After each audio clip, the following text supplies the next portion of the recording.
Good afternoon students, welcome to the class. क्या आपको अर्थ की एज पता है और इसको किस तरीके से निकाला गया है? आज का वीडियो हमारा इसी को लेके है। चलिए स्टार्ट करते हैं। हमारी अर्थ की एज है 4.5 billion years, around 4.5 billion years.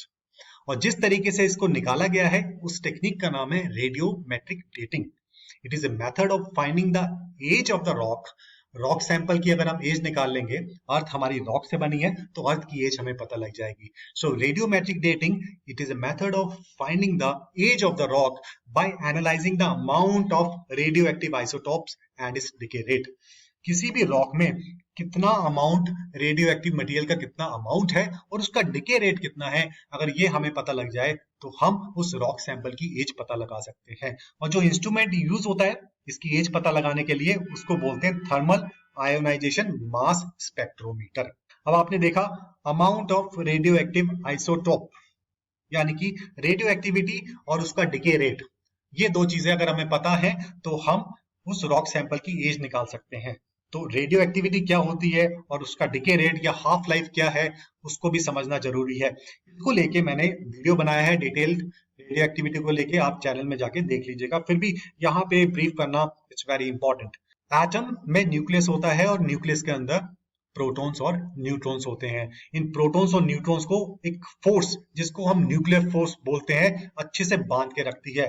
Because protons तो पॉजिटिवली चार्ज है और like charges repel each other, नहीं तो ये अपने आप को धक्का देके बाहर निकल जाते हैं। लेकिन न्यूक्लियर फोर्स इनको कस के बांध के रखती है, बाहर नहीं जाने देती। न्यूक्लियर फोर्स काफी ज्यादा अट्रैक्टिव और स्ट्रॉन्ग हो जाती है within a small range 10⁻⁻15 metre के अंदर अंदर ये बहुत स्ट्रॉन्ग होती है और इलेक्ट्रोस्टैटिक फोर्स ऑफ रिपल्शन को कंट्रोल कर लेती है, डोमिनेट नहीं होने देती।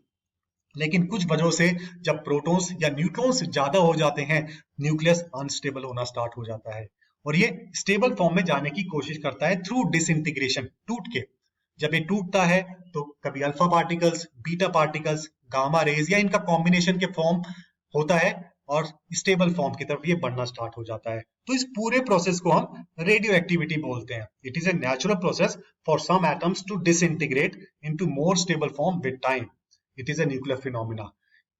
किस रेट से डिके हो रहा है विद रिस्पेक्ट टू टाइम, ये रेडियो एक्टिविटी हमें बताती है। अब हाफ लाइफ क्या होती है? It is a time in which radioactive material disintegrates into half of its original content. कितने टाइम में कोई भी रेडियो एक्टिव मटेरियल टूटता है, जो उसका ओरिजिनल कंटेंट था उसका आधा, उस टाइम को हम हाफ लाइफ बोलते हैं। फॉर एग्जाम्पल, मैंने 1 ग्राम कोई रेडियो एक्टिव मटेरियल लिया, 1 ग्राम से आधा ग्राम होने में इसको कितना टाइम लगा, आधा ग्राम स्टेबल फॉर्म में आने में इसे कितना टाइम लगा, वो उसकी हाफ लाइफ कहलाएगी। 1 ग्राम जिसको हम पेरेंट आइसोटोप या पेरेंट एटम बोलेंगे, और जब आधा ग्राम जो कन्वर्ट हो गया उसको हम स्टेबल फॉर्म में जो कन्वर्ट हुआ उसको हम डॉटर आइसोटोप बोलेंगे। जो हाफ लाइफ की रेंज है बिलियन ऑफ ईयर्स से माइक्रो सेकेंड्स भी हो सकती है। तो देखिए जो रेडियो एक्टिव मटेरियल की half life billion of years, जो कि हमें मदद कर सकती है अर्थ की लाइफ पता लगाने में। अब आगे बढ़ते हैं, रेडियोमेट्रिक डेटिंग को कुछ और अच्छे समझते हैं। देखिए, the age of the rock sample is determined by finding the ratio of parent and daughter isotope. अगर कोई भी रॉक सैंपल है, पेरेंट और डॉटर आइसोटोप किस रेशियो में है उसमें, अगर वो रेशियो हमें पता लग जाए तो हम उस रॉक की एज निकाल सकते हैं। जो रेडियो एक्टिव मटेरियल है उसकी हाफ लाइफ हमें पता होनी चाहिए और रेडियो एक्टिव मटेरियल कितना बचा है और डॉटर में कितना कन्वर्ट हो गया उसकी रेशियो में पता होनी चाहिए, तो हम उस रॉक की एज निकाल सकते हैं। फॉर एग्जांपल, मैंने 10 ग्राम का रेडियो एक्टिव मटेरियल लिया, रॉक के फॉर्म में लिया, और इसकी जो हाफ लाइफ है इस मटेरियल की 10 ईयर्स है। अब 10 साल के बाद अगर मैं जो रेशियो आएगी 10 ग्राम का 5 ग्राम तो स्टेबल फॉर्म में बदल जाएगा जिसको हम डॉटर आइसोटोप बोलते हैं, और बाकी का 5 ग्राम अनस्टेबल फॉर्म में ही रहेगा जिसको हम पेरेंट बोलते हैं। तो पेरेंट और डॉटर यानी कि 5 ग्राम इसकी रेशियो निकालेंगे तो 1:1 आएगी।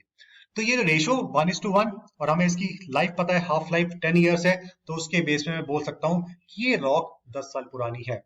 और 10 साल के बाद रेशियो देखते हैं, जो 5 ग्राम था अनस्टेबल फॉर्म में, बिकॉज 5 ग्राम तो 10 साल के बाद स्टेबल फॉर्म में आ गया।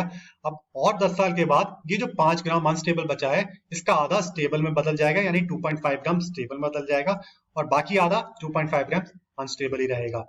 तो स्टेबल फॉर्म में 2.5 ग्राम्स और 5 ग्राम पहले का यानी कि 7.5 ग्राम्स हो गया, और अनस्टेबल पेरेंट जो है वो 2.5 ग्राम्स था। 2.5 ग्राम्स और 7.5 ग्राम्स की अगर मैं रेशियो निकालता हूँ तो 1:3 की रेशियो आती है। तो इस रेशियो को देख के 1:3 की रेशियो है और इसकी हाफ लाइफ पता लगा के कि हाफ लाइफ इसकी 10 ईयर्स है, उसके बेस पे मैं बोल सकता हूँ कि जो इस रॉक की जो एज है वो 20 ईयर्स है। तो इस तरीके से radiometric dating radio active material की क्या हाफ लाइफ है और उस रॉक के अंदर पेरेंट और डॉटर की क्या रेशियो है, उसके बेस पे हम पता लगा सकते हैं कि इस रॉक की एज क्या है। तो साइंटिस्ट, जियोलॉजिस्ट इसी प्रिंसिपल के बेस में अर्थ की जो एज है वो उन्होंने पता लगाई है। उन्होंने कोशिश की पुराने से पुराना जो अर्लियर स्टेज का रॉक सैंपल ढूंढे और उसमें रेशो पता लगाएं कि कौन सा रेडियो एक्टिव मटेरियल है और उसमें पेरेंट और डॉटर की क्या रेशो है। उसके बेस पे अगर उस रॉक की एज पता लग जाएगी तो लगभग अर्थ की एज भी उतनी होगी। लेकिन उन्हें पुराने से पुराना सैंपल ढूंढने में परेशानी आ रही थी। क्या परेशानी आ रही थी? बिकॉज जो अर्लियर स्टेज की रॉक थी वो ट्रांसफॉर्म हो चुकी थी दूसरे फॉर्म में थ्रू रॉक साइकिल। देखिए, 3 तरह की रॉक्स होती हैं, Ignis rock, sedimentary rock, metamorphic rock, और ये आपस में बदलती रहती है, ट्रांसफॉर्म होती रहती है। किस तरीके से? जब वॉल्केनिक इरप्शन होता है उसमें से लावा बाहर निकलता है और लावा कुछ टाइम के बाद ठंडा हो जाता है और ठंडा होने के बाद जो रॉक बनती है उसको हम इग्निस रॉक बोलते हैं। बेसाल्ट इसका एग्जाम्पल है। अब समय के साथ पानी का बहाव और विंड ये इग्निस रॉक के ऊपर जो लेयर जो होती है, ऊपर का जो लेयर होती है उसको इरोड करना स्टार्ट कर देती है। छोटे छोटे पार्टिकल्स में इरोड होना स्टार्ट हो जाते हैं और वो पानी के बहाव के साथ, हवा के बहाव के साथ आगे निकल जाते हैं और दूर कहीं जाके डिपॉजिट होना स्टार्ट हो जाते हैं। और ये छोटे छोटे टुकड़े आपस में चिपक जाते हैं समय के साथ और एक लेयर के ऊपर एक पतली सी लेयर बनाए थे, फिर उसके ऊपर दूसरी लेयर, तीसरी लेयर, इस तरीके से लेयर्स बनना स्टार्ट हो जाती हैं। और ये जब लेयर्स आपस में चिपक जाती हैं तो जो रॉक बनती है उसको सेडिमेंट्री रॉक बोलते हैं। सैंडस्टोन या लाइमस्टोन सेडिमेंट्री रॉक का एग्जांपल है। अब एक लेयर के ऊपर दूसरी लेयर, तीसरी लेयर, इस तरीके से लेयर्स फॉर्मेशन होती चली जाती है टाइम के साथ साथ। और जो नीचे की लेयर्स होती हैं उन पे प्रेशर बिल्डअप होना स्टार्ट हो जाता है। टाइम के साथ प्रेशर और टेम्परेचर दोनों बढ़ना स्टार्ट हो जाता है। इस प्रेशर की वजह से जो नीचे वाली लेयर्स होती हैं उनके जो पार्टिकल्स होते हैं छोटे छोटे, वो अपने आप को और अच्छे से अलाइन कर लेते हैं, स्टेट अलाइन कर लेते हैं in the direction perpendicular to the direction of pressure, अच्छे से अलाइन कर लेते हैं। और ये परफेक्ट अलाइनमेंट की वजह से जो रॉक बनती है उसको हम मेटामॉर्फिक रॉक बोलते हैं। क्वार्ट्ज या मार्बल इसका एग्जाम्पल है। अब लेयर्स तो ऊपर बनती चली जा रही है, बनती चली जा रही है और नीचे प्रेशर और टेम्परेचर नीचे की लेयर्स में बढ़ता चला जा रहा है। एक स्टेज ऐसी आती है जब जो मेटामॉर्फिक रॉक होती है वो उससे ज्यादा टेम्परेचर और प्रेशर विथस्टैंड नहीं कर पाती और वो टूटना स्टार्ट कर देती है छोटे छोटे पार्टिकल्स में, एक्सट्रीम प्रेशर और टेम्परेचर की वजह से। और ये छोटे छोटे पार्टिकल्स ज्यादा टेम्परेचर और प्रेशर की वजह से फिर से लावा में बदल जाते हैं और यही लावा फिर से वॉल्केनिक इरप्शन के रूप में बाहर आता है और ठंडा होने के बाद इग्निस रॉक बन जाता है। इग्निस रॉक की जो ऊपर की लेयर है पानी का बहाव, विंड अपने साथ ले जाती है और छोटे छोटे पार्टिकल्स के रूप में सेटल होना स्टार्ट कर देते हैं। पतली सी लेयर, उसके ऊपर दूसरी, तीसरी सेडिमेंट्री रॉक बनती है। हाई प्रेशर टेम्परेचर के साथ जो नीचे की लेयर्स हैं वो परफेक्टली अलाइन हो जाती हैं, मेटामॉर्फिक रॉक बनती है।